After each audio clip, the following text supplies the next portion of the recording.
हरिओम recording studio बरही।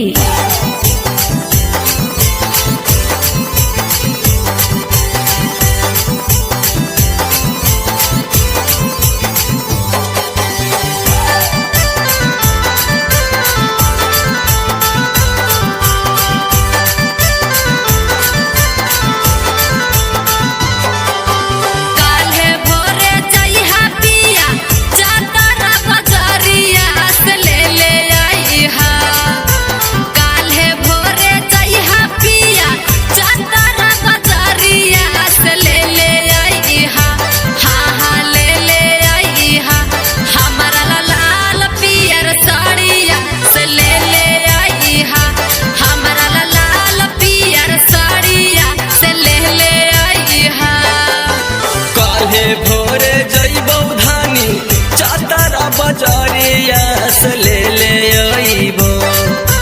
काल्हे भोरे जइबौ धानी चातारा बजारिया से ले अइबो। हा ले अइबो। तोरा ले लाल पियर साड़िया ले अइबो। तोरा ले लाल पियर साड़िया से ले अइबो।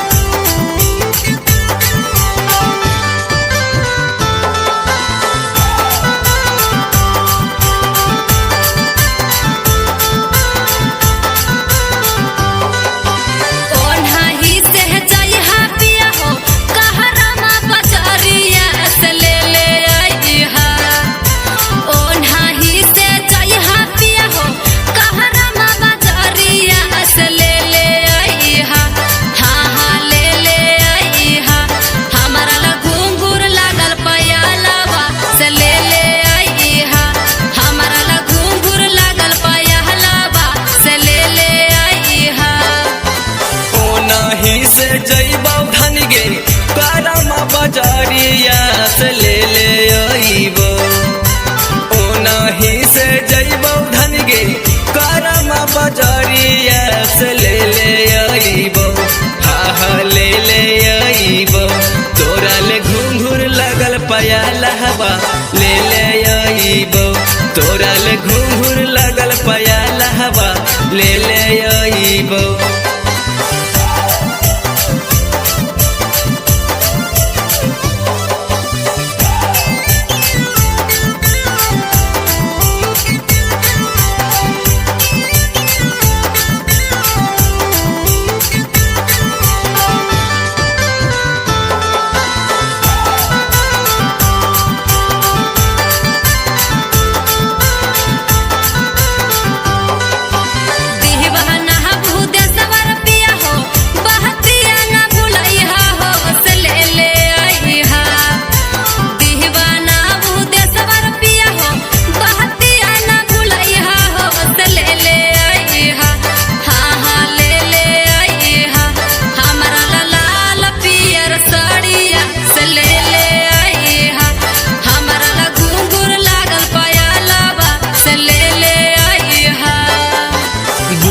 ही बात सजनी करत ही पैया गे से ले अइबो।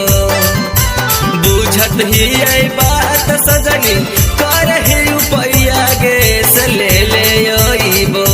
हा ले अइबो। तोरा ले लाल पियर साड़िया ले अइबो। तोरा ले घुंघुर लगल पयाला हवा ले अइबो। हरिओम रिकॉर्डिंग स्टूडियो बरही।